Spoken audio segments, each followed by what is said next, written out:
usually looking.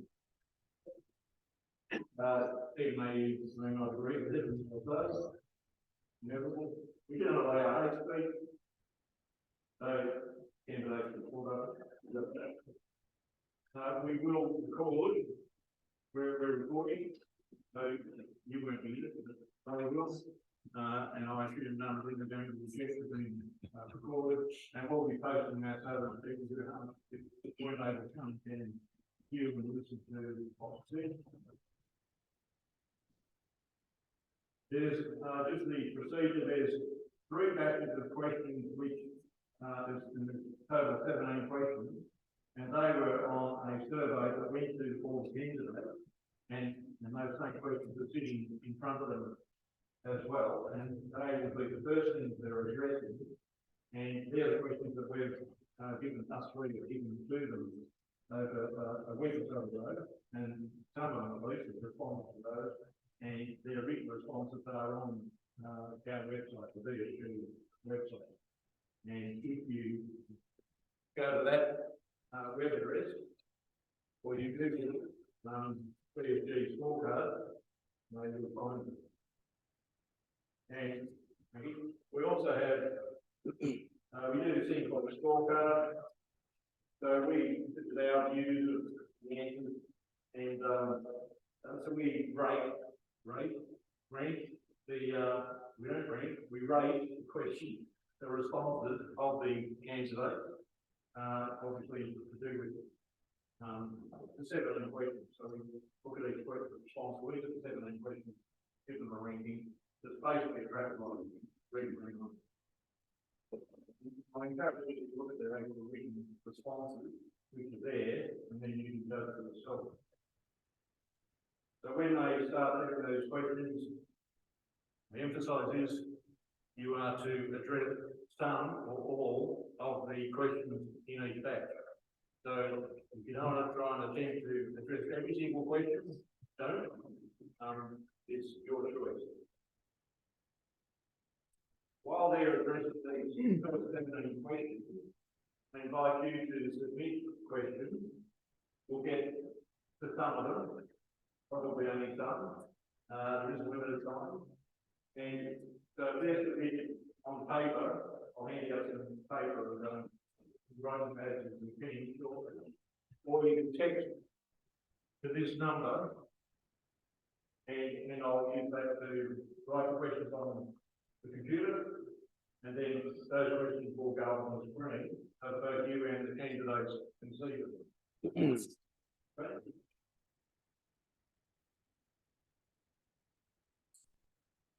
And I now hand over to Chris, who will conduct the first session. Great, thanks, Colin, and welcome everybody. Thank you, candidates, very much for attending, and good luck with the process. So Colin's explained the process. Obviously, there's time constraints, of course. The number of candidates is fantastic, the number of questions. So we'll be a bell at 30 seconds before the end of the question. Generally speaking, it's 3 minutes for the session for questions. We'll give you another 10 seconds or so in the first batch just to introduce yourself and your party if you wish, if you're representing someone. So we will get straight into it, but just in summary, it's for the batch of questions. It says that the full candidate responses are available on the website as are scorecards. But these first set of questions around biodiversity, firewood collection, state of environment report, endangered species, also how to give local communities more power in relation to building damage from mining, and also comments and positions around ending on an offshore gas exploration in Victoria. So that's the set of questions I'll be talking to. As Colin said, you can choose to answer some all very quickly if it is, or which of the ones of those you wish to. Will be candidates are seated in ballot paper order. We'll start from on the left in the first case, and the next set of questions will move down one, so it's a different order each time. So thanks all. Well, let me just re-go that again. So I can answer in relation to Wellsford, is that right? Yes. Yeah, okay. First of all, I'm Beyond McClelland Howe, and I'm the Bendigo East candidate with the Animal Justice Party.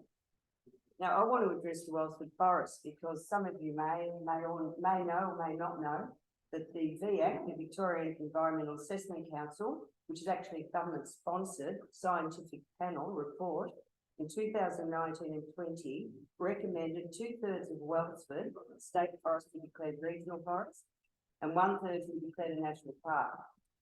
Quoting that panel, Wellsford is one of the largest, best conditioned box and ironbark forests in Victoria. Remember that. 2020, Andrews' government rejected the recommendation, declaring Wellsford would be a regional park and used for domestic firewood collection until 2029, at which time there will be no forest left by then. The continual degradation of that forest will decimate it. We'll push for the whole of Wellsford Forest to be declared a national park. We will ensure that the natural environment's rights are recognised in law. This is a new concept that many of you will never have heard of. We want to make the environment, we want to give it legal personhood. We give it to companies, in corporate law, we give it to companies. We want to give it to the environment, in which case, any person that has an interest in that land will be able to take them to court if they hurt that land. It's already happening in New Zealand. Wanganui River has actually been now protected by law and has the right to be restored, and no one can claim ownership of the Wanganui River. Ecuador is the same, it's in their constitution. We will do that. We will save our environment in that way. Our environmental laws have failed. They have clearly failed. The other things we will do, we will introduce some new federal environment laws which will adequately deal with climate change, land clearing and other crucial issues. By the way, this will protect the Wellsford. We will establish a Commonwealth Environmental Commission because the states are unable to protect our environment, called the CEC, with the power to implement bioregional plans, programs, strategies and environmental standards. Remember, they failed so far. Establish a Commonwealth Environment Protection Agency with adequate resources to monitor, enforce and prosecute. At the moment, we don't have that. Increase citizen participation in environmental protection organisations and enshrine their ability to litigate on behalf of nature, which is what I'm talking about, that legal personhood. We will legally recognise the inherent rights of nature, including the right to survive and be restored, as I explained, and pursue the most appropriate means of protecting these rights.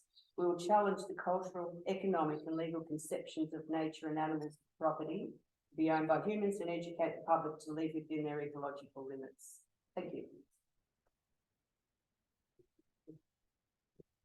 I'd like to thank our hosts for organising tonight and for their acknowledgement of nation.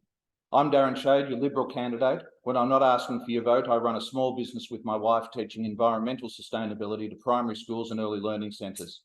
I believe in 3 pillars of sustainability: environment, economy and community. While land is required to support the growing population of Bendigo, significant native forests like Wellsford need protecting, with initiatives like the recent reclassification as state and national forest being as part of an extensive public engagement process being a great step towards that. Pre-colonising populations lived in harmony with the land rather than excluding all access to it, and this is a sound approach today. We need to continue to protect these areas from exploitation, such as through commercial logging, and ensure that they are there for people and wildlife to enjoy through our measured protection.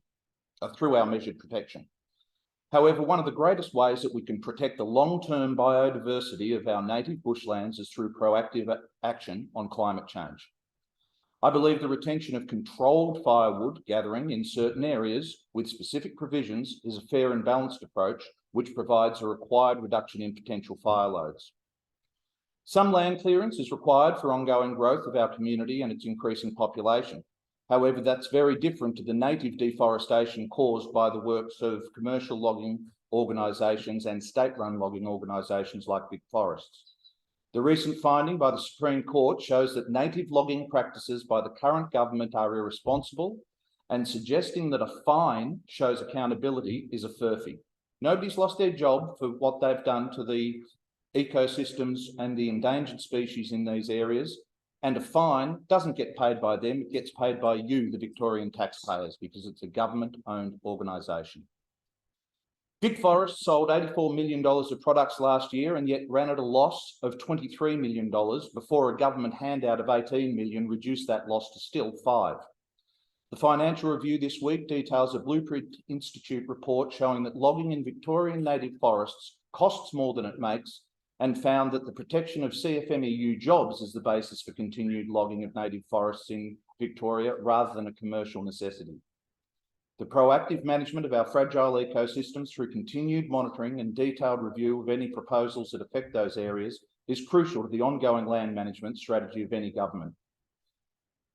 The recent finding by the Supreme Court shows that native logging practices at the moment are irresponsible, and I've already said that. The Liberal Party believes that the environmental management starts with local communities.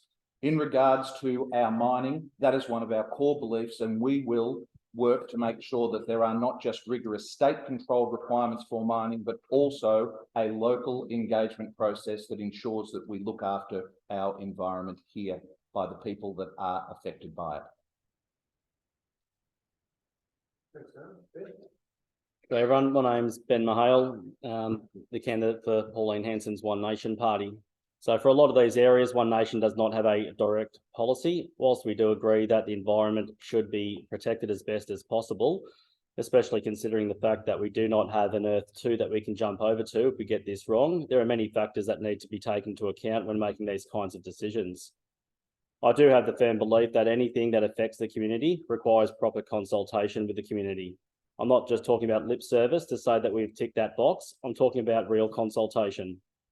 As an elected person by the people, you need to understand that you have one mouth and two ears for a reason. I refuse to just sit here and tell you what you want to hear in the hope of getting a few extra votes. I'll give you my views as well as the views of One Nation in what we consider to be a common sense approach. In regards to firewood collection, it's great to hear people wanting to protect ecosystems, but on the other hand, having all that wood lying around poses a great risk during the warmer months. At the end of 2019, we had an extremely large portion of Victoria on fire, which required two different command centres, one in Bairnsdale, one in Wangaratta. I worked throughout that period with many people on the ground realising that all this dead wood lying around that was not allowed to be collected had just given the fire all the fuel it required to keep burning. This event lasted for a month, causing so much damage and property loss, with whole communities still feeling the effects of this event to this day, almost 3 years later. As for gas exploration in Victoria, my view is that not exploring for gas would be right up there with not building dams, because the science was very clear in 2019, where climate change said there would not be enough water to warrant the building of dams, despite the fact that we could add 2022 in with 2010, 11, 12, 16, 17, 20 and 21 as years that have seen major flood events across Victoria. In the absence of developing gas locally, we have seen little security in our gas reserves, which leads to skyrocketing prices for this resource, and the inevitable and unfortunate situation where people in vulnerable situations are unable to heat their homes during the colder months. The use of gas is going to become more important now, considering the fact that our governments have committed to get rid of coal. Gas exploration would create thousands of jobs, as well as net Victoria billions of dollars, which could help with paying off the state debt, which is already at alarming levels. Without having any such expertise myself, surely we can find a way to make it ecologically sustainable. Thanks, Ben. So hi everyone. So I'm Michael Tolhurst and I'm the Greens candidate for Bendigo East. The topics here tonight are sort of very close to my heart. Protecting the environment and action on climate change is what caused me to become active politically in the first place. Probably the one of the defining moments, many of the defining moments, was when Kevin Rudd declared climate change as the greatest moral challenge, and then proceeded to sort of completely fail to do anything of substance on that. This is the big reason why we're here, to sort of put in context climate change in the environment. I've just got a quote here from the 2022 Intergovernmental Panel on Climate Change by the entire world's scientists. Climate change is a threat to well-being and planetary health, and further delay will miss a brief and rapidly closing window of opportunity to secure a livable and sustainable future for all. So we really need to keep this in mind when we're talking about sustainability, gas exploration, protecting our environment. In terms of the Wellsford, the lack of protection there is a bit of a, I don't know, tragedy really. Beyond spoke about how there's been the government has convened a panel to recommend that parts of it be turned into national park and regional park. The Labor government sat on that for 3 years and done nothing about it. This is a forest which is still regrowing after it sort of was almost completely cleared during, the mining era. We have significant, if you go out there, there are a handful of large trees from pre-colonization. There's trees out there, ironbarks, I'm sure most of it familiar with trees are about this big and they've got the lumpy bark. Once they reach hundreds of years old, they expand out and the bark becomes smooth. So this is something that I've only just learned recently, and that's because this forest is regrowth and it's only just starting to heal. So we need to properly protect it by, immediately protecting it from the firewood collection and, as natural park and state park. It's a bit of a furphy saying that we need it for heating. People have wood fires because it's nice. We need to, and for the small number of people who need it for heating, we need to help them we need to help them transition to cheap, efficient electrical energy with subsidies there. In terms of the mining, I'm going to have time to chance this, but the amount of regulation on there is really poor. We really need much stronger approvals on that. I'm sure we'll talk about that later. But I really want to have a chance to talk about offshore gas exploration. If we want to have a government that's serious on climate, we need to stop drilling more oil and gas. It's inconceivable why we're doing more of this. We need to stop that immediately and stop exporting it around the world to make the climate crisis worse. All right, guys. My name's James Laurie. I'm the independent candidate, and I'm running so I can give each and every one of you a voice without having a third party interfere with it. Yeah. So for my first question, I just want you to know that I'm not here to give you my opinion and tell you what you should think or what I should do for you. It's up to you to tell me what you want. To have a person to give you a real voice, they have to listen to you and do what you want them to do. Sorry, a little bit nervous. Yeah, for our first question, I do support maintaining our levels of habitat for everyone. I think it's a good thing for the future. As for firewood, I'm one of the few people up here that have actually been burnt out. I know what it's like to lose everything in a bushfire, the mismanagement of bushfire. I got done in the year after Ash Wednesday. And I believe that you should be able to remove firewood that's on the ground to make sure that levels stay low, so bushfires don't get overdone. And yeah, okay. Also support the maintaining of ecosystems and stuff like that. It's really important that we leave these things for the future for our kids to see. What was that? Mining. If you want people to have more control, you have to give them a forum that they can actually express what they want. And the only other way to limit the damage is more legislation to tighten up what mines can do with bigger penalties for breaches. And for gas, I actually think it's a resource that we can use. It's cheap, and it's also something else that you can use other than electricity. If you base all your systems on one system and that system goes down, you won't be able to heat homes, cook. If the electricity goes out, you won't be able to do those types of things. Thank you. Thanks. Jacinta Allen, member for Bendigo East, and I'd also like to start by acknowledging the Jara people of the land on which we're meeting on and pay my respects to their elders. I will also do my best to touch on each of the areas, although we could spend 3 hours rather than 3 minutes talking about each of the issues that are here, because they all do go to the beautiful natural environment in which we are so blessed to live in here in Bendigo and Central Victoria. And I'm really proud to have been part of a Labor government that has created the Box Ironbark National Park, put that protections in that's now been in place for something like 20 years, that has made that the natural environment a really big feature of the way of life here in Bendigo. And it's been such a big part of what's attracted many people to want to come and live in our community. And that's why investment in supporting biodiversity is really a key priority of the Andrews Labor government.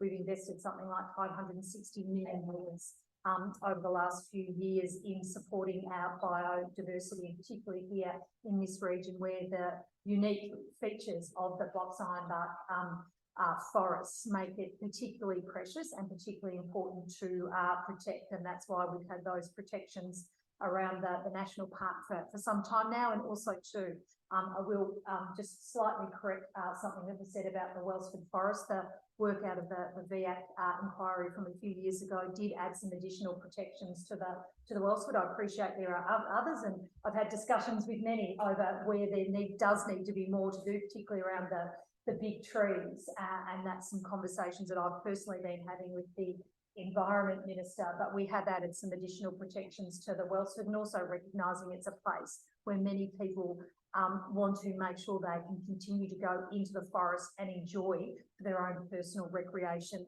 purposes as well.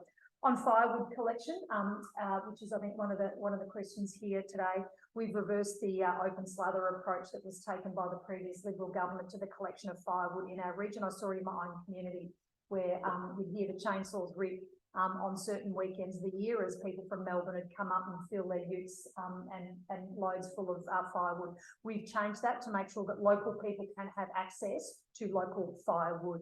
And I think it is important that families who do rely on wood as a source of heating and for food can continue to have that as a source, whilst we also make sure that there are those additional protections for parts of the forest that need that protection.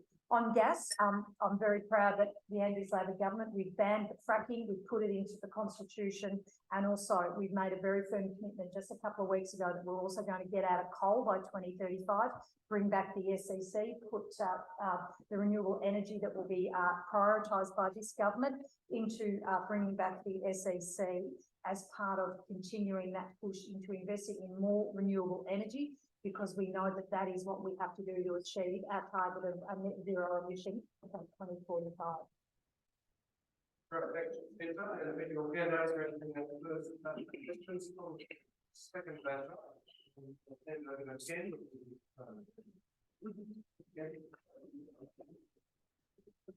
Thank you, and again, I have my thanks for those answers to help us understand a bit more about what's happening in this election. The next batch of questions on the board there.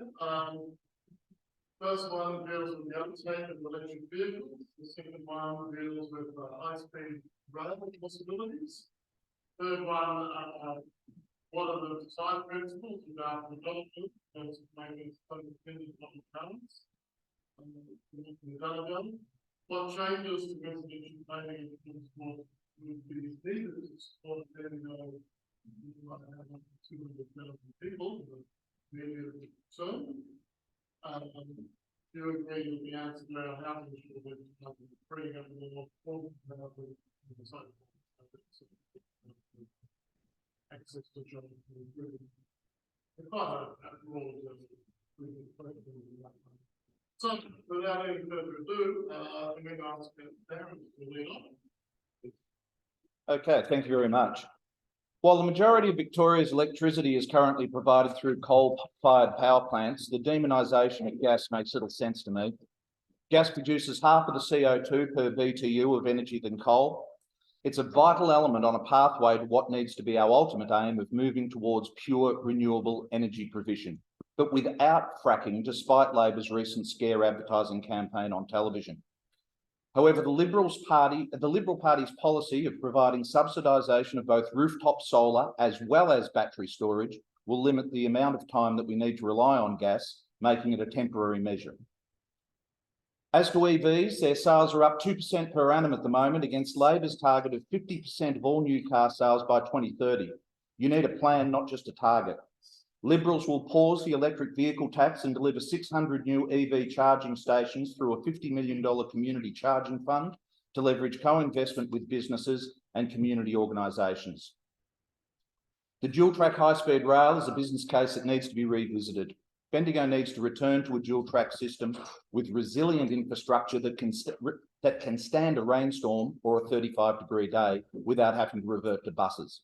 If other countries can provide high-speed rail over great distances at 320 kilometres an hour, I think a 200-kilometre-an-hour rail line for us with modern technology and the potential for increased use as more people migrate to the regions but still want to be able to connect with Melbourne is an imperative.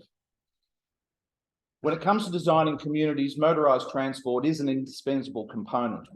Deliveries need to be made and people volumes don't always make public transport feasible, particularly in a relatively spread out and decentralised areas such as growing Bendigo. Yes, we need a pedestrian-focused design plan and we need to maximise the opportunity for bicycle use, but rather than trying to abolish cars, I think we need to encourage smarter and more efficient car use. Migrating people away from SUVs with incentives for smaller and more efficient vehicles would be a great start.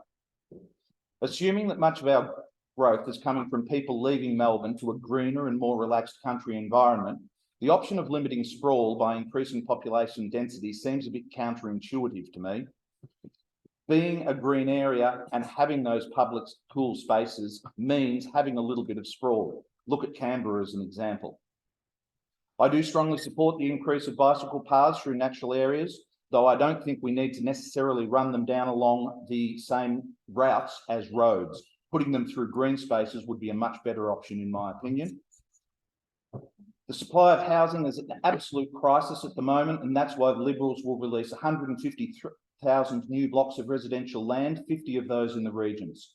To help young first home buyers, we'll remove stamp duty for the first 12 months of our government, and we will provide incentives and support for the building of more affordable housing to ensure that housing suppliers provide a range of options catering to all parts of the community.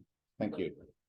Before we go on to Ben, just a reminder that if you have a question, text it to Colin, and he'll make sure that it comes into the number of Thank you, sir. Thank you.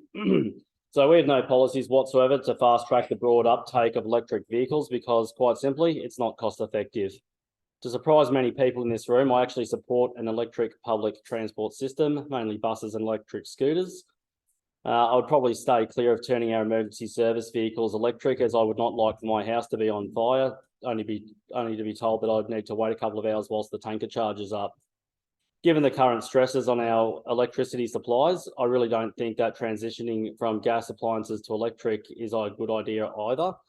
Basic maths dictates that if you have a current electricity supply that is already under so much pressure and you were to add more to it, then that would make the situation worse.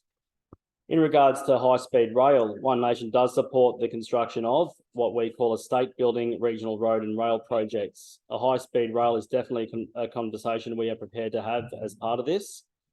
This will encourage industry and create jobs. We also advocate for more parking at train stations, as well as the implementation of park and ride programs. The Metro Link is already grossly over budget, and we cannot in good conscience support persisting with this current project. I like the idea of being more mindful when it comes to town planning, but on the same note, we need to take into account the needs of the community. More parklands within walking distance would be great for both mental and physical health. This is where the state government needs to work with local councils and ensure all parties are transparent with the community. This includes, but is not limited to, the proposition of smart cities, of which Bendigo is signed up to. But in my discussions with community members, this is information that is not widely known. Although marketed as a sort of digital utopia designed to make a city run more efficiently, utilising real-world data, there are real dangers with its implementation, such as the increase of infrastructure, which leads to an increase in power consumption, as well as being vulnerable to hacking, which is an issue that has seen some serious media attention in the last few months. The housing issue in Bendigo and Victoria needs more attention. Part of the issue lies with the fact that a lot of investors have moved away from their property, from private rentals to Airbnbs. Now, I'm not going to sit here and say that they have to go back to the private rental market. As far as I'm concerned, it's their property. They can do with it as they please. What I would suggest is ways to make the rental market more attractive to investors.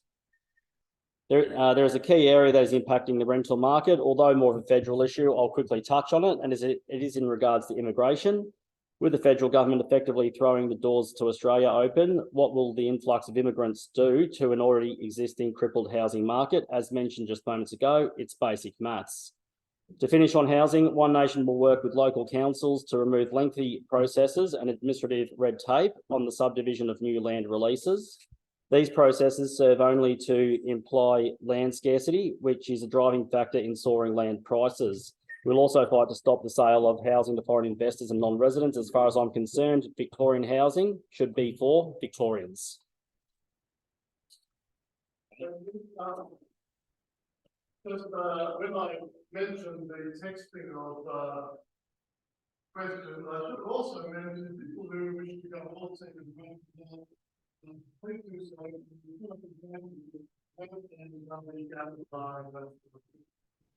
Brilliant. We'll ask Mike to continue, but Mark, I've had a question, you will speak up a bit, please. Oh, okay. All right. Maybe Grove. Okay, so let's start off with the cars. So first of all, no one's suggesting we're going to anyone's abolishing cars. I think it's a bit silly. When there's time and a place for cars, that's fine.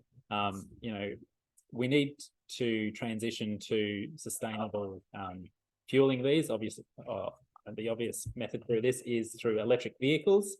And so this we're going to see through the Greens policy on this is to add an eco bonus of up to $15,000 to make buying an electric vehicle more affordable and installing 1,000 more chargers across the state. The other thing we're going to do is scrap Labor's tax on driving your electric vehicle currently, which is a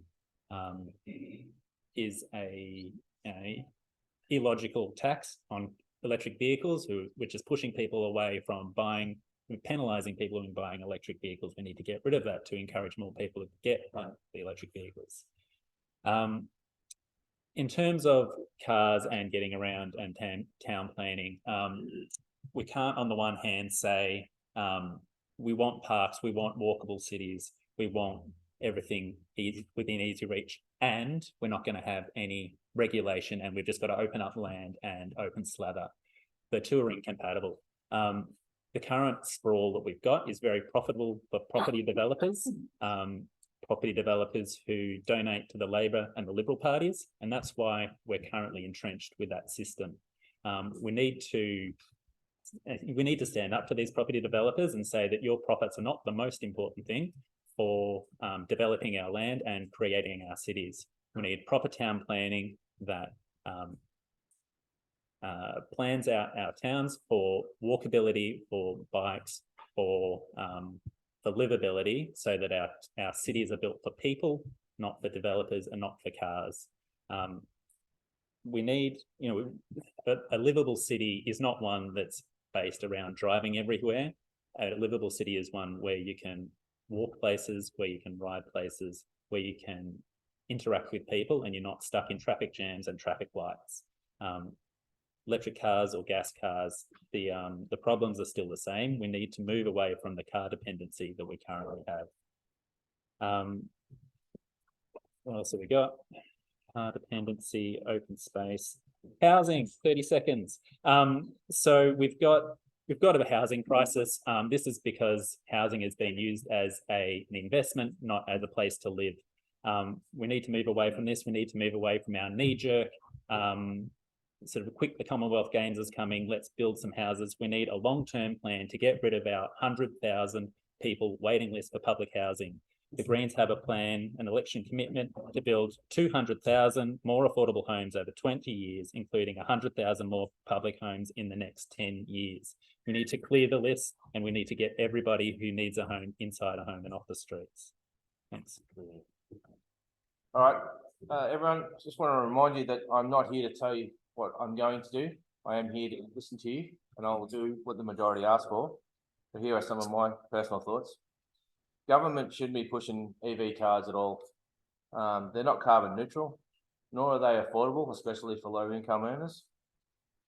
They're not designed to last more than 10 years without major replacements in batteries. Considering that a battery would cost $40,000, it makes it very hard for low income families to drive EV cars.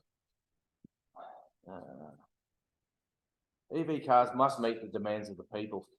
If you live in country areas, it's awfully hard to use an electric car, especially if you're doing a lot of travelling backwards and forwards because of their limitations.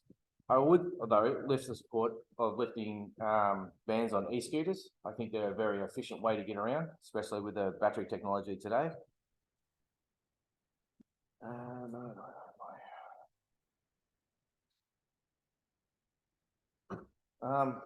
I don't believe in running on a single source for houses. As I said before, to have different sources means you have different abilities when one source goes out. Also, if you're only on one source, companies can gouge prices. If you're dependent on electricity and only electricity, if they raise the prices, you have no other options to heat your home with electricity and stuff.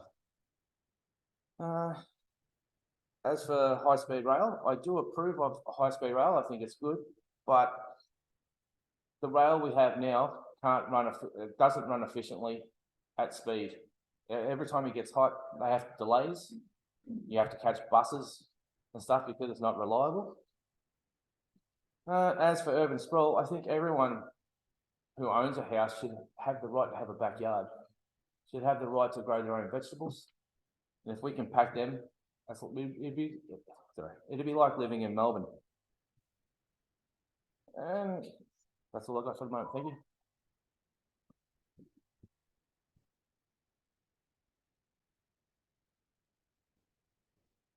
Thanks. So the last lot of questions are obviously all about the natural environment. These ones go to really important questions about how we support our built environment so we can continue to see Bendigo grow in a sustainable way, where people have a roof over their head, great transport connections, and also the open spaces that we cherish around our city. I'll again quickly touch on a couple of the key points. On housing, we have some real challenges here in Bendigo with both housing affordability and availability, and there's a number of complex and interconnecting reasons for that. A couple of the ways that we are addressing this and have been working on this for some time now is through the Big Housing Bill, the $5.3 billion investment to build more public and social and affordable housing. We are bringing a big part of that program here into Bendigo with the building of new public housing stock in our city. Plus, and it's not something to be sneezed at, building an athletes village as part of the Commonwealth Games that will then be turned into housing for our city into the future is going to be a really important legacy as part of that event. We're also addressing the affordability issues by waiving stamp duty for first-time buyers. We've also addressed some of the challenges in the rental market for renters as well. There is so many more areas that I could touch on this, but it's a big and important set of actions that we do need to take, but also go into some of the planning issues that sit with councils and also state governments as well. On electric vehicles, a big part to get to the rollout of more electric vehicles to see more action on this is, of course, that net zero target that we've set by 2045. We have subsidies for new electric vehicles. We have more charging infrastructure being rolled out across the state, and on our bus fleet, all of our public buses will be electric buses by 2025. I wanted to spend a minute on transport space and on buses. I think one of the questions goes to bike racks on buses. I was really pleased to be the Transport Minister that rolled out bike racks on buses here as part of our Bendigo bus network. And we've also been working with the City of Greater Bendigo on more walking and cycling connections as well. Just a minute on trains. Again, an initiative I'm really proud of here that we've worked on with the Bendigo community for the last 8 years is the Bendigo Metro project, running more train services from Kangaroo Flat through to Epsom, building 3 new train stations at Gornong, Raywood and Huntley is all about giving local people better connections into Bendigo into Melbourne, into the airport when the new airport rail link's built, the Metro Tunnel, which is absolutely critical to getting Bendigo people better access in and out of the city. It's all about giving people a great public transport option on the train, which means they can leave their car at home, travel to Bendigo, travel to Melbourne. If you want to travel to the airport when that train line is completed in 2029, all on the train. Bill, Oh, thank you. Okay, in relation to that first one about the electric vehicles, AJP's policy is to rapidly transition away from the combustion engine towards electric vehicles, but we believe it's not enough. We do believe there should be more. We don't believe that the electric vehicle is the silver bullet, but it's definitely a great start. But what we do need to do is we need to shift away from road to transport altogether. AJP will advocate to provide financial incentives to both producer and consumer to switch to more eco-friendly land transport solutions. But to do that, of course, we've got to have much better public transport, and it's got to be affordable, reliable, accessible for all people and animals, because we're the Animal Justice Party. In the interim, AJP will support all people to transition to electric appliances in their homes. I think that's a no-brainer. Would we support, what's the next one? Would we support and seek funding? Absolutely would, because we know there's a huge amount of people coming from Melbourne up into Bendigo. We're going to need that. People need to commute from Melbourne to Bendigo, so it's got to be fast. And you also talk about that dual separation. It's have to be, because it makes it a lot more efficient. Do you support the proposition that urban areas of tomorrow? Absolutely, for people and not cars, which is this one. We say absolutely yes. Animal Justice Party will create human settlements in harmony with wildlife and nature through what we call biosensitive urban design. Well, stop it. We need to stop urban sprawl. I, as an environmental lawyer, worked many years ago in Sydney in relation to urban sprawl. It was a huge disaster then, and it's still a huge disaster today. Problems with urban sprawl are that we have to then put all the infrastructure in to look after those people.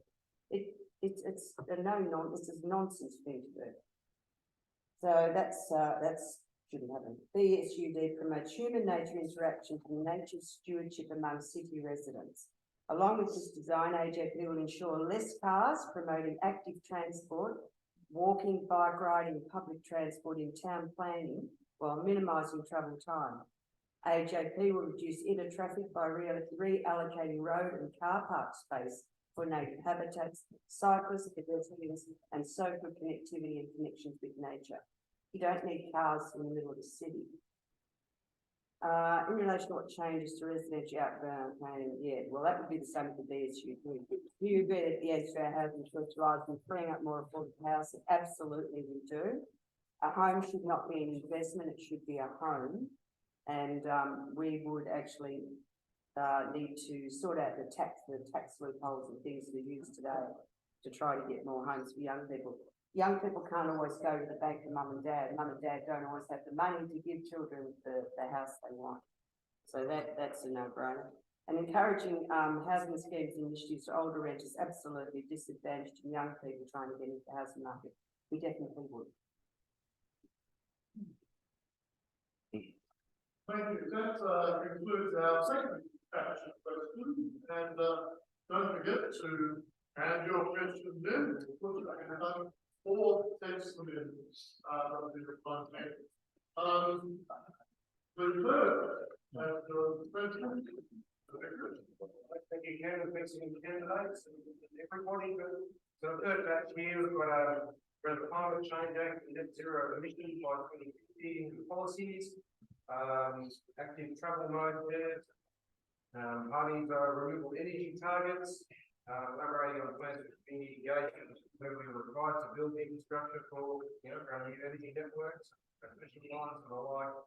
Will the candidates advocate and support community owned renewable energy organisations and projects, including the ongoing community power up program, and to agree to putting more money and also present into preventative mental, physical and general health care services, as opposed to just in big new buildings, and also targets for opening greenhouse.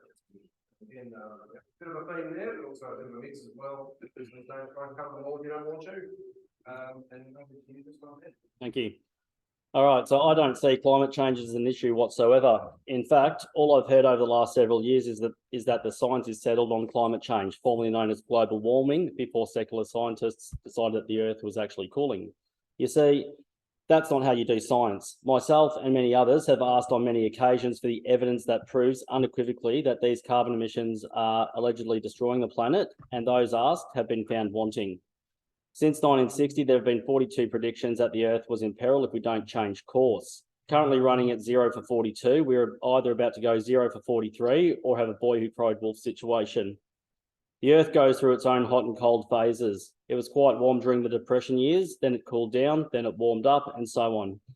So what I'm saying, and most likely much to the disdain of my audience here, it is that in the absence of actual data that proves the claim that man's intervention on this planet is having a negative impact on our climate via its emissions, climate change policy in its current iteration is nothing more than a glorified Ponzi scheme, which is why many of these questions will not require an answer from myself. Don't get me wrong, I'm not against the Don't get me wrong, I'm not against the environment. To the contrary, I'm very much for it. What I am against is misinformation when loose theory is taught as fact. I recently attended a forum with the Victorian Farmers Federation down in Ripon District, in which the candidates mainly wanted to talk about their party's net zero policies. It was a situation where they did not read the audience too well. The farmers down there don't care about net zero. What they do care about is these big AusNet towers that are being proposed to be built through prime agricultural land and the impact on their businesses with the potential to destroy crops. One Nation continues to support affordable, dispatchable baseload power through coal-generated power plants to be used in conjunction with and supplemented by the addition of the proposed second Bass Strait interconnector to bring hydroelectric energy from Tasmania to assist supply in Victoria. This is affordable, proven, clean, green and efficient energy. The problem is that we have a case of out of sight, out of mind. Renewables are not as renewable as people think they are. Solar panels have a very limited lifespan and get sent to landfill when they reach their end of life cycle, leaking dangerous chemicals into the ground.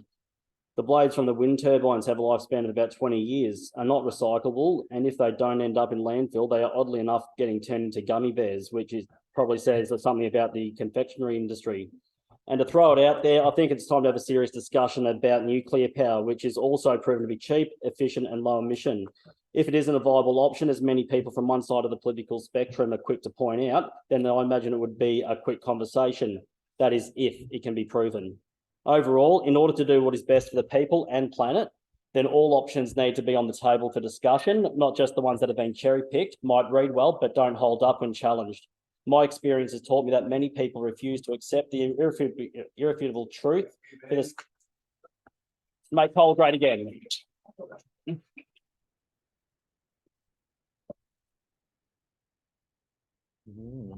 What a follow-up act. I'm going to work in reality here. So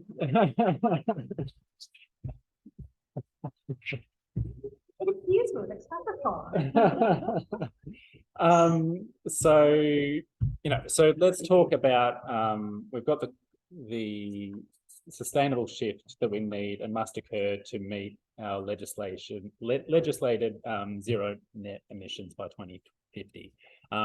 We need urgent transition to renewable energy in Victoria. We need, it's possible and it's technically feasible. We need the political will to act. This can be, we can transition our electricity system to be completely run by renewables by 2030, and we should do that. This can be done through, we've got the technology, we've got the batteries, we need to upgrade the transmission lines, we need the generation, we need to get on and make it happen. So, it's, if we want a livable planet, this is what we need to do.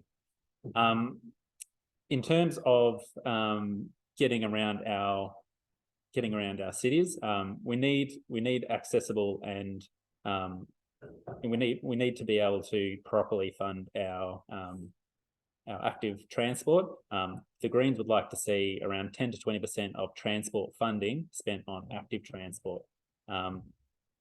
in terms of the inclusion of e-bikes, we'd love to see we've got an election commitment of up to $5,000 to help people switch away from cars.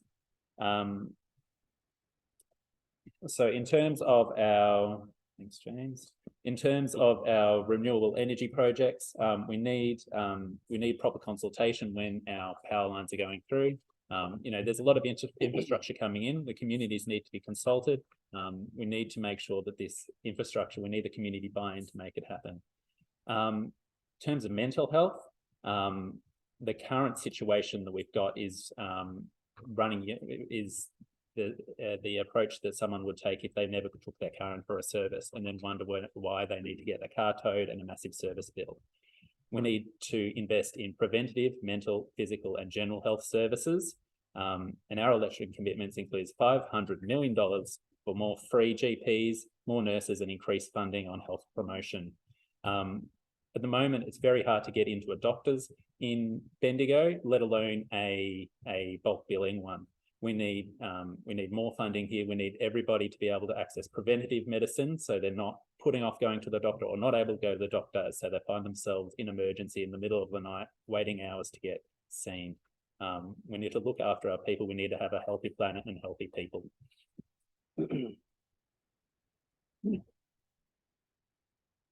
Okay, just want to remind everyone, I'm here to do what the Mathers want, not to do what I want. I just want to touch back on housing. The one thing that no one is up here has talked about is immigration. We have a housing crisis, and yet we're bringing more and more people in, creating a housing crisis. I think we need to slow down immigration until we can get everyone into a house. As for renewables, the technology at the moment doesn't exist for us to go full renewable. And the other problem we have is the carbon it takes to make renewables for a wind turbine. It costs more carbon to make it than it'll ever save. So it's not saving any carbon whatsoever. Solar panels is very carbon intensive to make. And at the end of their lifespan, we have to put them somewhere. And we can save on, you can say we can save on emissions, carbon emissions in the air, but once you put them in the ground, they'll pollute the ground. It's going to be a future problem of toxins in our ground from these wind turbines and stuff. What else do I have? The other problem we have is China makes most of the renewable energy sources. When these come to the end of their lifetime, we'll have to beg China for more. We'll have to ask China to make more solar panels so we can keep our lights on. That makes us vulnerable. We'll be vulnerable to China if all their electricity products come from China.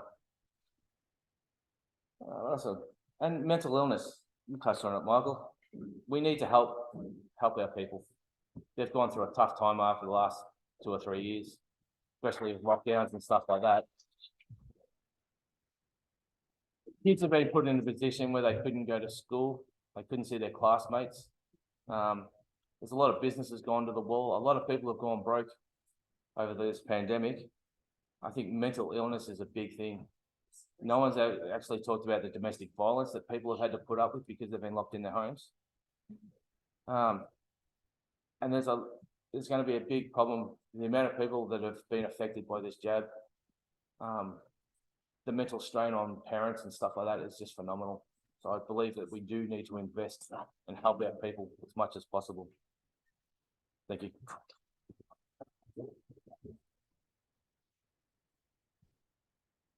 I feel compelled to reinforce the importance of evidence-based decision-making, whether it comes to taking action on addressing the real challenges around climate and how we do need to move to greater investment in more renewable energy, which is why we have set very strong renewable energy targets to get to 95% by 2035. I know not everyone in the room agrees with that target. Some want it lower, some want it higher. Well, when it comes to how the Andrews Labor government designs and delivers and develops policy and then puts it into action, we use an evidence base that is about making sure we are, whether it's through energy transition or in other areas, taking an approach that supports the Victorian community. And I say that because I also feel compelled to reinforce the fact that I am proud that Bendigo is a welcoming community for people from around the world. And that is something that we should continue to value and cherish. We should not see people coming to choose to live here as a divisive political tool.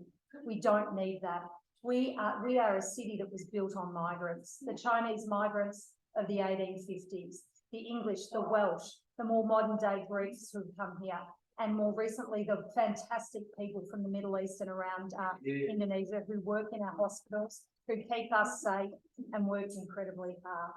It is a little disappointing that you feel compelled to make this statement after some of the damage that's been done in recent years to divide our community, but it is an area that I feel passionate about, making sure that we continue to present a strong, positive face for Bendigo. And when it comes to supporting the health and well-being of our community, I am so proud that Bendigo was one of the most vaccinated communities in the world. We feel so proud of, because we as a community, we listened to the evidence, we understood the need to protect each other, our families, our loved ones, and members of the community, and we stuck together. And that is something that Bendigo should be very, very proud of. And no amount of angry clapping, is going to stop the majority of our community. Guys, quiet down, please wait. Just let us speak. No amount of angry clapping will stop our community from understanding that collectively, being welcoming, respectful, tolerant, and working together, as we talk in terms of supporting the future mental health of our city, those are key ingredients to making sure Bendigo continues to be a positive and wonderful place to live and raise a family.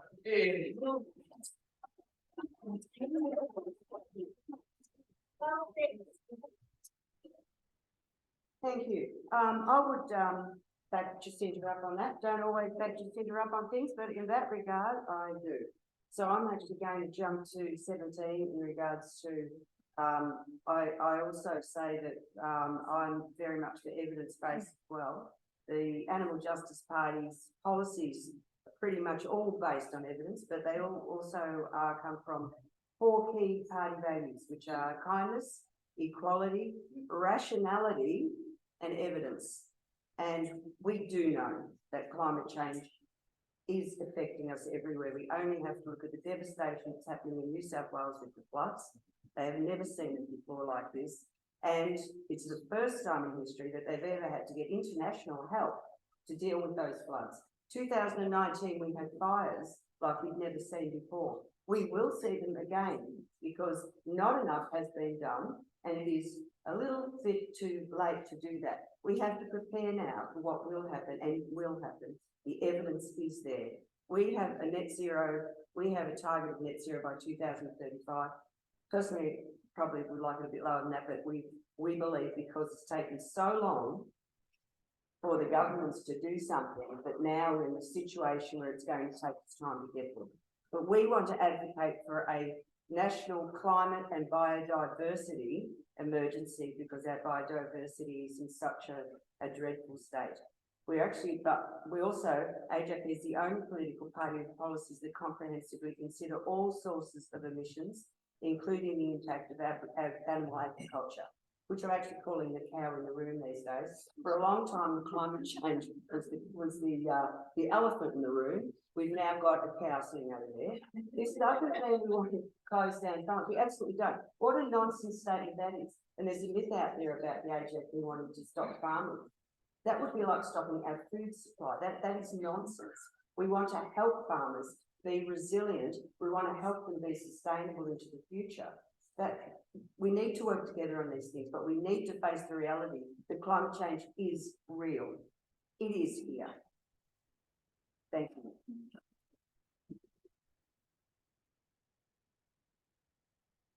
I empathise with Vion of other parties trying to tell everybody what you stand for. While I totally support the principle of a 25% mode share for active travel, this stretch target does seem unrealistic. Victoria Walks found that there was no clear up or downward trend in walking and riding between 2012 and 2018. To reach 25% of all weekday trips, the current level of walking and cycling would coincidentally need to increase by 25%. Infrastructure is not the limiting factor in this equation. The government's inclusion of this metric in their net zero calculation seems to me to be more of an attempt to lower the emissions in their forward forecasts when they could find nothing else left than a serious strategy to generate what is at this stage an unrealistic expectation of mode change. The Liberals will enshrine in legislation a 50% reduction in emissions by 2030.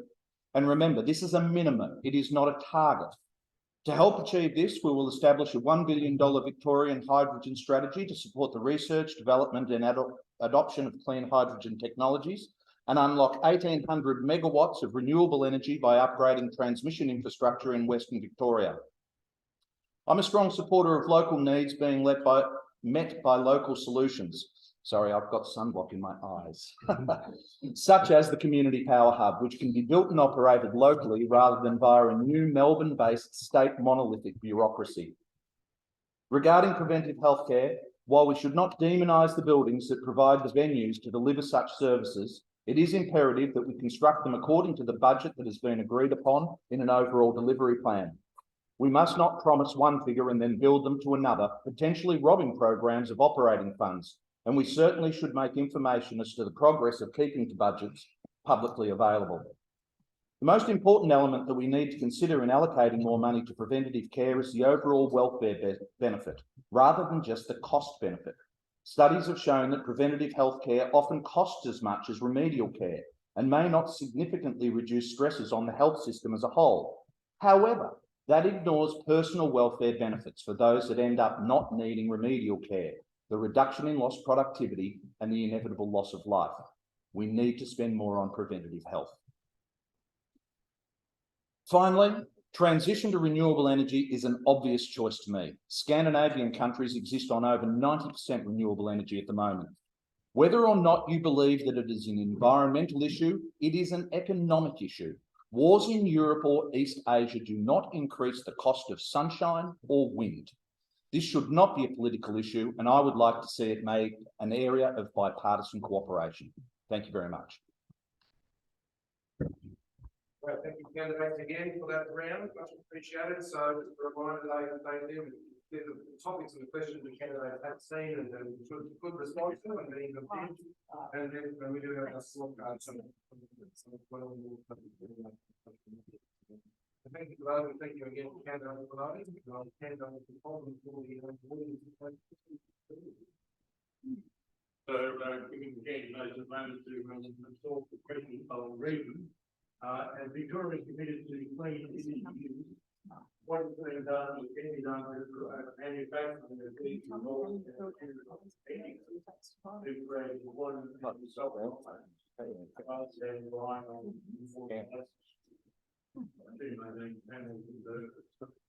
that's what something we do one way to do it. The candidates tell us how many kilograms or tons of minerals it takes to mine for an electric car battery. How long will these resources last? We are setting our zero carbon to the country's mining for our year. Question 3. I'd like to know if any of that source from the $15 million spent on a national bank. Do they the taxpayers' money has not been spent on more important issues. Question 4. What are candidates' views gender reassignment? Question 5. What are your commitments to keeping video tape and three commitments to public education, ETICO? And question 6. What should a politician consult with nurses, through hospitals, teachers, through schools, etc.? I think you're first. I am. And you've got 3 minutes. Thank you. 3 minutes, the same thing for address some or all. Oh, of those so we do questions. we do each of them all together. Within 3 Yes, minutes. you've got 3 minutes for that batch. Oh, crops, Be okay, efficient. right, Some or all, not necessarily. okay. Make speed dating look easy, just. Well, James knows the answer to number two. I don't think he knows number two. Is it team effort, you reckon? Yeah, so we're gonna do a team effort up here. Is that all right with you? Yeah, oh, let's go. He knows the answer to number two. All right, so, yeah, we do need to promote, manufacturing within Australia. One of the Greens policies is to build 3,000 more electric buses to be built locally within Victoria. And to build up our skills and to build up our alliance. Darren made the point, like we've got the gas crisis on at the moment, and that's due to high external gas prices. The sun's free, and it's the cheapest source of electricity. Number two is a Google it, mate. So look, I think there's a lot of rabbit holes you can fall down on the internet around tons of minerals. Like, we build these things, they're sustainable, you can recycle the minerals, you build them in the correct way.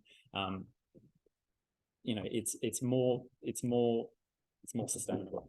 I love netball, I play goal defense. So look, this is, I don't know what we're going to do here. This is a government owned corporation who sponsors sports teams. It happens all the time. I don't know. So number four's, I hope we're going to be really sensitive about this. This is a really, I've had emails about this, people emailing me about, the way that trans people are talked about in the community is really a shame. These people, they cop all sorts of discrimination from around the community, and we really need to support these people to be who they are and to live how they want to live. The libertarians among us, I'm sure, would support that. So I hope we're going to have a sensitive discussion around that. In terms of TAFE and public education, we'd like to see TAFE be free, to be free. Our 3 commitments to public education. We need to support our teachers. We'd like to lift Labor's public sector wage cap, which is keeping a lid on wages at 1.5%. I'm not sure what the inflation is at the moment, but it's a lot more than 1.5%. We're seeing stressed teachers, overworked, who need more support. And to that end, we want to see the schools funded to 100% of the school resourcing standards as recommended by Gonski. Our public education plan also includes a plan to make public education genuinely free by removing out-of-pocket expenses to families and pushing for an independent school building authority to ensure that funding for schools and upgrades are delivered transparently, based on need and not based on sort of special lobby groups. Okay. So for a lithium battery, it's 100,000 pounds of raw material has to be pulled out of the ground to make a battery. The $15 million, they had an offer of $15 million from Gina Reinhart, didn't like it. I think $15 million would have been better spent on 000 to make sure people can call for an ambulance when they need it.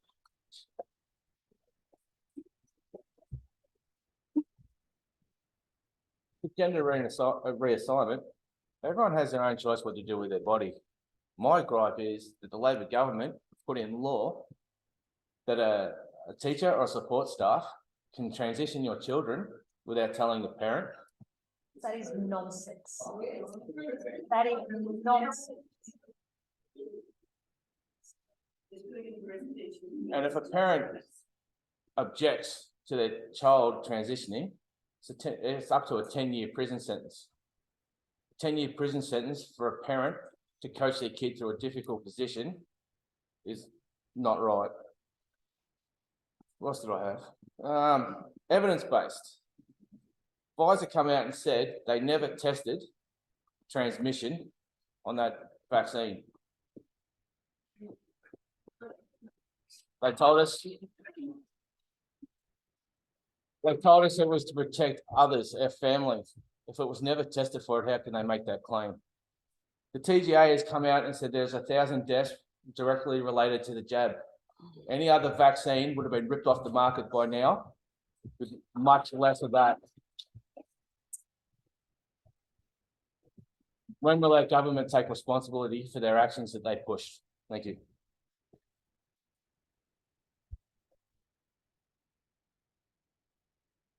Well, I'm going to start by letting James have number 2, but on pretty much everything else, James, I'm not going to agree with you on. So I'll jump straight from there down to on number 3. It's not an either or, right? Like governments can do many things. Governments should do many things at once that matter to the community. And when it comes to netball is the highest rated participation sport amongst boys and girls in the country. 1.2 million people participate in netball, and government agencies across all different stripes have sponsored football for many, many years. The netball team is an international team. There will be billions of eyeballs watching the Victoria brand on the international stage when the Australian Diamonds participate. I think women's sport deserves an equal go, like men's sport has for decades. And I think that $15 million is going to be an investment in young women playing sport, in Victoria's brand on the international stage, and will bring economic return to our state. On gender reassignment, I absolutely agree with Michael that we should be having a respectful conversation. And I'm sorry, James, your contribution was just frankly wrong. We should be putting everything in place to support particularly young people who are going through that. It must be incredibly difficult to go through realising you want to go through a transition and know that there are people out there who are just going to make stuff up to make your journey even harder. And these are kids who are 5 times more likely to commit suicide, right? So what we say matters. What we say matters when we sit here as people asking to be your representative. What we say, words matter. Words can hurt, and sadly, we know for vulnerable kids, and when kids are transitioning, they are at their most vulnerable. They deserve our love and support and care, not victimising and vilifying and terrorising. And that is why I'm really proud to be part of a government that has taken action to provide support, not hate, to these to kids in this position. On public education, we have great public schools here in Bendigo. I'm proud to send my kids to them. I'm proud that we invest in them. I'm proud that we support our teachers.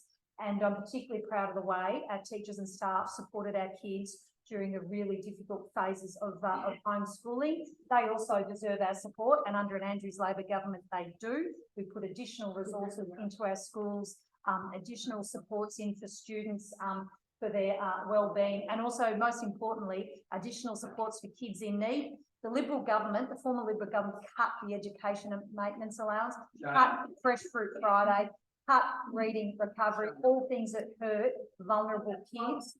We're investing in public education.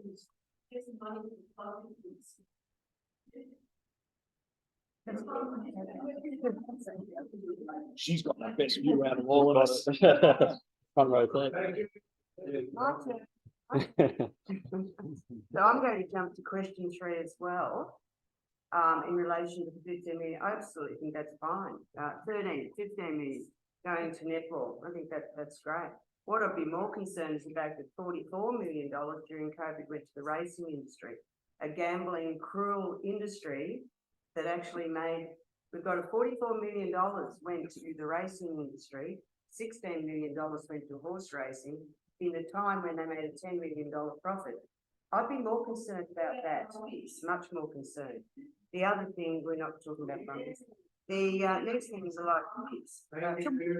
Can we make sure all candidates get to be heard in silence? Yeah, Maybe some. So we can. Do you not interrupt me? I'm supporting you. I was I did, I called you. No, I will live by my. Question number 4, I'm actually quite embarrassed that question is even asked. I think that's just dreadful.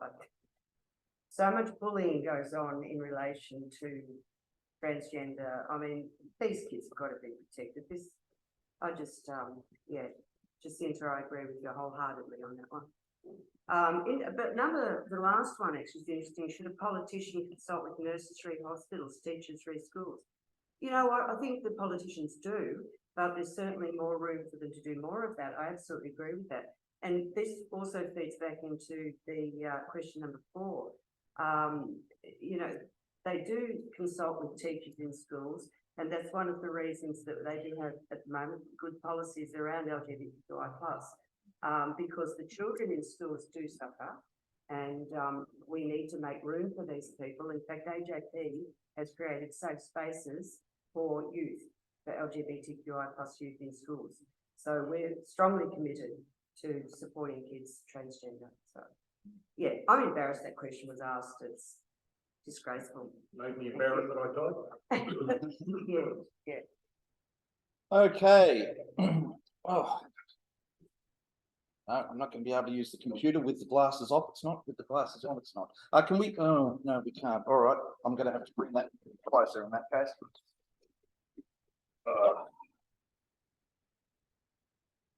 Okay, as Victoria is committed to clean energy, what can be done? There is a proposal by the Bendigo City Council for a new employment precinct out near Morong. This is a great example of how our local community can bring these type of new technologies into our local area for production. I absolutely agree. Reliance on China for solar panels or for turbines is the wrong answer. Producing them here locally is the right answer. And just so everybody is keeping up with the science, both new versions of solar panels and of wind turbines, the blades are now recyclable. They can be used, and that technology is changing really quickly, and they're becoming more recyclable with longer life cycles. So I think the idea of producing them here locally is fantastic. The $15 million spent on a netball team, I think it's a really non-issue. I don't think that's the biggest thing we have to worry about in this election. In terms of gender reassignment, I am delighted to say I'm a member of the Victorian Liberal Pride branch. I totally support the idea of us supporting children going through this trauma, and I cannot see how anybody would think that that was not the appropriate thing to do. In terms of consulting with nurses re hospitals and teachers re schools, absolutely we must, and we do. The Liberal Party does extensive industry consultation when it comes to all of their policies, as I'm sure do Labor. In terms of our public schools, our 3 major things that we're trying to do is to simplify the school curriculum, bring more support for music in schools, and to reintroduce a better readers plan. In regards to taking away fruit, we actually want to come back in now, and we want to introduce a new free healthy lunch program. It does get very frustrating, Labor wanting to tell you when we've been in power for 4 out of the last 22 years, what Liberals are going to do, or what Liberals, based on what Liberals have done. You haven't seen the Liberals for the last 20 years, practically. We are not going to be cutting education. We are not going to be cutting health. We are going to be investing more than has been pledged by Labor in both of these areas, and I'm proud to say that I fully stand behind our policies. Thank you. All right, so number 2, what James said. Number 3. Okay, yeah. Number 3, okay, $15 million spent on a netball team. Look, for me personally, I think it's a waste of money. There's better things that money could be better spent on. I'd like to know how many votes $15 million plans to buy. In regards to number 4, which was the gender reassignment question. So I'm going to start by saying that I do have a very close friend who went through this process, currently 50 years of age. And this person agrees with my views on what I'm about to talk about, but I will agree firstly with Jacinta and Yvonne, bullying is wrong in any way, shape or form. Here we go. So when a person is of an appropriate age, that's when it should be explored. But having these woke programs such as Respectful Relationships, which is a slightly watered down version of the much publicised and controversial Safe Schools program sitting in our schools, it teaches that if a student wants to go from a boy to a girl or a girl to a boy, then the school can counsel them through that process through the mature minors loophole, which is, I believe, currently sitting at 12 years of age. I believe people are a result of their surroundings, and the education system, as a result, that's gone from one that is intellectually based, has gone to one that is feelings based. And as a result, schools should be reverting back to teaching the 3 Rs and fact-based science and actual life skills, like stuff they're going to need, like cooking skills, how to grow your own food, the constitution, how government actually works.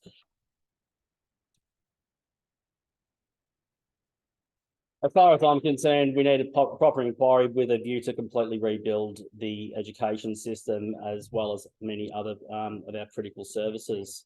Number 6, which was should the politician consult with nurses?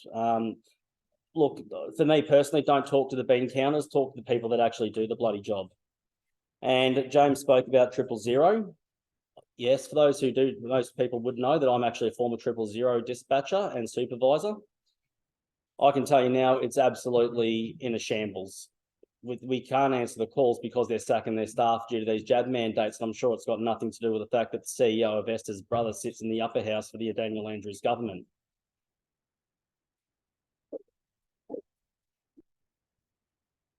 And let's not talk about, and do we want to talk about the 93 Ambulance Victoria staff that was sacked on December 6th last year? That is a confirmed number from a Freedom of Information request. So we've got the Andrews government saying that we're bringing in more paramedics.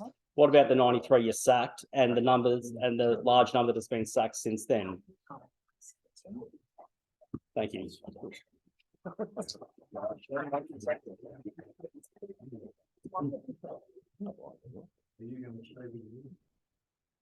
Oh, no, how much longer? These ones, yeah, that's right.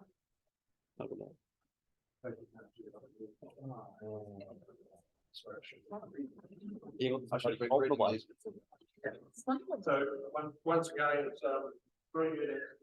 Some or Yeah, I'm not going to do more. No. Let's see, cashless society. It's a very, very bad idea. The cashless society means that you don't have control. Someone else has control. Well, social credit score, if you say the wrong thing, is there a chance that someone might turn the cash off? You won't be able to buy anything. If we all go electric and the electric goes down, how are you going to do transactions? Can't use a card when the power's off. What else we got? The homeless. That's a very big shame. Council tried to kick them out with nowhere else to go. You've got to have somewhere to go. We have to look after the poorest people in our society. The ones that need us the most, we should be looking after.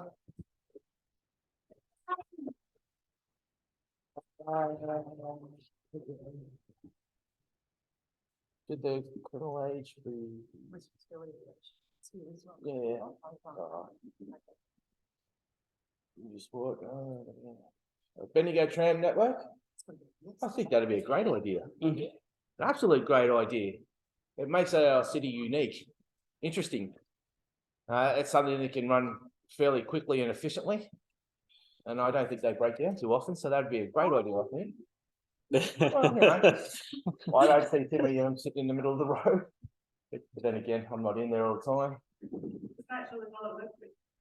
Well, they actually trams are electric, yes. That's the way they work. Crickets and bugs. I think you should. Come on, guys. Like, seriously, you should be able to eat what you want to eat. Man, who is the government to say eat bugs? Like, come on. If you want to eat bugs, go nuts. Everyone has the right to do what they want. If they want to eat meat, they eat meat. If they want to eat a plant-based one, eat plant-based. vegan, who is the government to say anything about how you eat your food? It's your health. No one ever worries about how much sugar, how much alcohol you drink. Why should they worry about what source you get your food from? As long as it's practical and it's safe, I say go for it. I'll back on this. Thank you. Thanks, James. I'm not quite sure what the first one means. It's cashless society. I think digitization is great in a number of things, but I think paper money or plastic money it is now, I think is still needs to be a feature of our transactions and our commerce, because it's just there needs to be the options available for different people in our community. Pandemic plan, we went through a 1 in 100 year pandemic. There was no rule book. We've now got a legislative framework in place that is, and there are still elements today. There's a legislative framework. Let's hope we're not around for the next 1 in 100 year pandemic. That is still, well, sorry, yes, there is still elements of it going, but I think it's been something that we've all need to continue to learn from the experience we've been through. The housing issues, I would agree with James. Housing's a really, homeless issues are a really complex one. The couple of people that are out at the Huntley Park have some particular challenges and needs, and they deserve support, not necessarily eviction. The Victoros one, that's probably one of anyone who's got that one, we can come back to in another time. Criminal age of responsibility. Yes, I think there does need to be action taken on this. There's a federal state process with Attorneys General that is going to give recommendations back to government next year, and there does need to be action taken in this area. I would love to see the trams. I'd love to see more trams back. My mum used to catch the tram to school a number of years ago. It'd be great to see more trams running around the streets of Bendigo, and they are electric powered trams. And just finally, if you want to eat crickets and bugs, knock your socks off. Like, if that's what you're into, absolutely knock your socks off. I'm not quite sure whether that's meant to be a positive or a negative. It might be question. bipartisan issue, this one. I think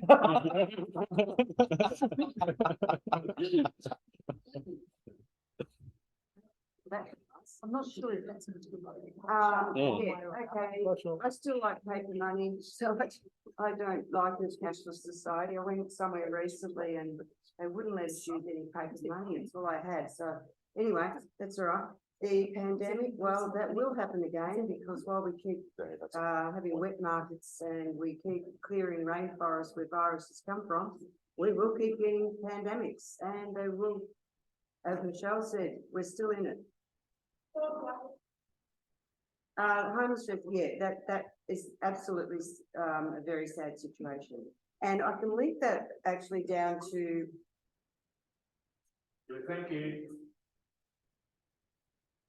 I can link that down to 14 as well with the housing crisis, because I've got to think about Airbnb. So I do really believe in AJP's policy is that houses should be homes, not investments. So if we stopped having Airbnbs, we might have a few more residents to house the homeless. But I do agree too. There's a lot of complex issues with the residents at Huntley, and that's a mental health issue. So that feeds into that one as well. I'm going to jump to this criminal age. Yeah, well, AJP's policy is actually to raise it to 10 because, to 14. It's 10 now. Oh, great. Yeah, let's get it down. It's been a long Yeah, no, raise it to 14. And that's the policy, United Nations for Children, the policy. So it should be 14. There's way too young at 10. And the trams, yes. I actually did used to catch the tram from my school, Girton, up to my dad's work at the School of Mines. So trams were wonderful. Yeah, so that's, and bugs and crickets. I'm not sure that might be a vegan question, because maybe we're not meant to eat crickets and bugs because they might have bugs. But I'm vegan, but I still don't reckon I'd eat crickets and bugs anyway. That'd be pretty bad, but go for it. Do what you like. Yeah. It's more meat than a widgety grub. I think. Yeah, I think so. Bendigo's got a heart. Okay.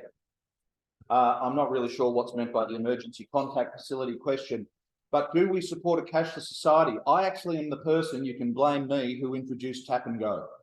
So that was a step towards moving towards more cashless, though I think it's worked out really well during COVID, that we were able to do less contact. But yes, I put cash, tap and go into Australia when I was working in banking. I think it is a great step.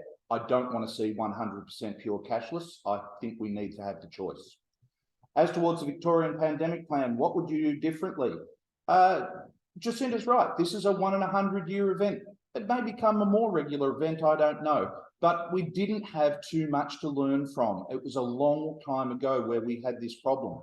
We do now have one to learn from, and we have got academics doing studies that tell us what we should learn with things like the Shergold COVID report. A report that Daniel Andrews, when asked, said, "No, I haven't read it. Why would I?" How the hell are you going to learn if you don't actually read the reports?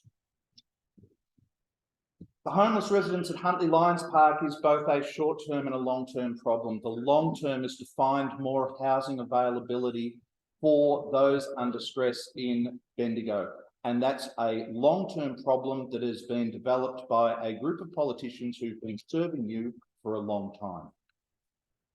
We need a short-term answer as well. And I'll be honest, unless you sit down with the council and work with them on that answer, I don't think any of us up here by ourselves can tell you what that answer is. We need a short-term problem, but more importantly, we need a long-term problem, and we should never have allowed it to get to this situation. Big forests, I've already said what I feel about that. The age of criminal responsibility, I am sure my party has a policy on that, and I've got to take that on notice because we've got a lot of policies, and that's one I do not know my way around off the top of my head. Bendigo tram network. Look, there is nobody that knows more up on this table about infrastructure than Jacinta. So all I can say is that you would need to do the right feasibility study to make sure that it could happen, but wouldn't it be wonderful? If it was feasible, I think bringing that as part of our tourism offer to Bendigo of having something like a San Francisco style cable car system, which would be electric, I think would be absolutely marvellous. Crickets and bugs, as I said, I think you're probably going to get more meat out of a witchetty grub, but go for it. Thank you. All right, so what have we got? All right, let's go to cashless society and digital ID. Yeah, look, what James kind of mentioned is that if you say something the government doesn't like, they can just simply turn off your access to services. And if you don't think it's not going to happen, look what happened to the truckers over in Canada. I definitely don't support cashless society or digital ID, neither does One Nation. And for me personally, look, I'm half Greek, I pay cash for everything. So as for the Victorian pandemic plan, there's only one way forward for Victoria as a society, and this is no matter what side of the fence you sit on, that we can get any form of closure, and that is via a royal commission. This is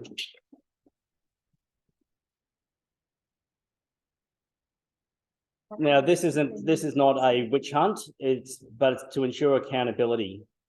It's to release all the health advice, considering that people lost their jobs and were forced into economic duress. Schools were locked, schools were closed down, people went into lockdowns, the increase in suicides and suicide attempts. I don't need to run the stats at 000 to tell you that it was very, very noticeable. The domestic violence and the alcohol abuse, the people that had just gotten their jabs and were fainting in the shower or out in the street. A royal commission, as I said, and I'm going to reiterate, it's the only way for us as a society to move forward.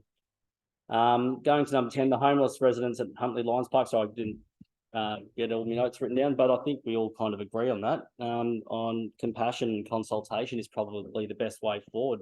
You've got to show compassion. That's probably the mark of any great society.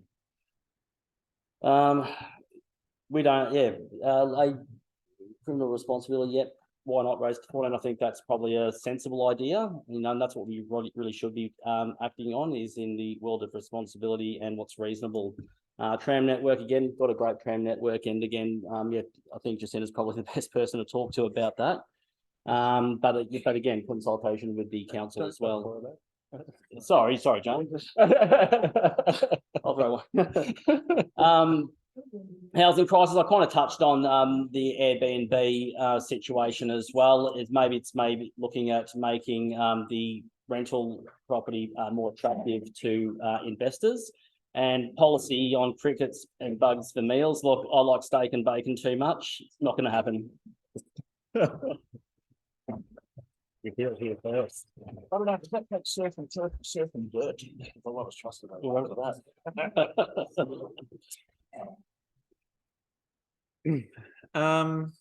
Yeah, so let's jump straight to number 9. So I don't think I have anything to really say on the first two. The pandemic plan, I think, it was a tough time. We were all locked up. It was pretty shitty, but I think the government broadly did the right thing and protected us. I'm glad we didn't have the situation like we saw in the US, where over 1 million people have died. I think that it was an unprecedented, not unprecedented, but it was sort of a 1 in 100 year thing. It's not going to be perfect because it was an emergency. Like, it was fine. Homeless residents in Lyon Park. I think we've had problems here because the Haven Home, I think it was, we're having trouble finding a suitable accommodation. This is because we don't have enough public housing. There's a waiting list of 100,000 for people who need public housing. If we had more public housing, perhaps we'd have somewhere to put them. On top of we've got some more housing stuff, so let's get on that too. The housing crisis. So we'd also want to see the rents have skyrocketed in Bendigo. When I moved here 5 years ago, my wife was born here, so we moved up here to start a family. We bought a 4-bedroom house, quite affordable. The same money now would buy a 2-bedroom unit 5 years later. So I think that, and the same's happened with rents. We want to cap the rent rises at the wage price index, so nobody is incrementally having more of their paycheck gobbled up by their rent. People are becoming priced out of Melbourne. People are becoming priced out of Bendigo. That's a bit ridiculous that people can't afford to rent in Bendigo. So we need to cap the rent at the wage price index. We need a housing ombudsman to be a watchdog for the real estate agents who sort of have the balance of power too far in their to their benefit. And we also need rental standards. So the housing is affordable, it's cheap to run, so that it can be efficiently heated, and we have some sensible things there. Oh gosh. Yes, we should not be locking up 11-year-old children. That's disgusting. Tram network in Bendigo, yes. So I'll just finish this. We need, this would support more dense development along those routes. The tram network doesn't work when you've got large blocks because it's just not profitable. There's nobody that can get on there. So we need this. We need better development. Come on, answer it. Come on. I'll take 10 seconds off my time next. I'm gonna go against bugs and crickets. We're sort of, so we're, I think we can all agree, can't we? So, I think so. Eat what you want to eat. Yeah. What you want to do. Well, that's perhaps the one thing that has been We can all agree. And it's certainly involved in things I have got into. Yes, and it was like, no. We're all that's why democracy is. So thank you for participating in tonight's exercise of democracy. And I want to say particularly thank the candidates for their generosity and their graciousness and their good behaviour. I think it's generally saying tonight. So thank you very much. I think we're going to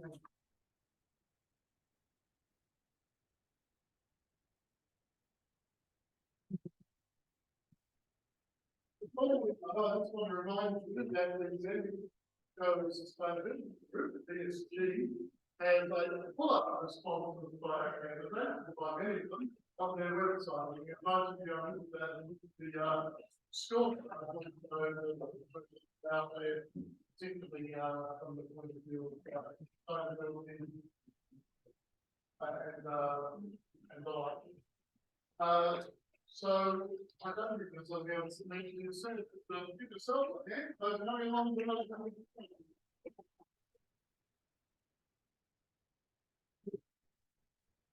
So, All right.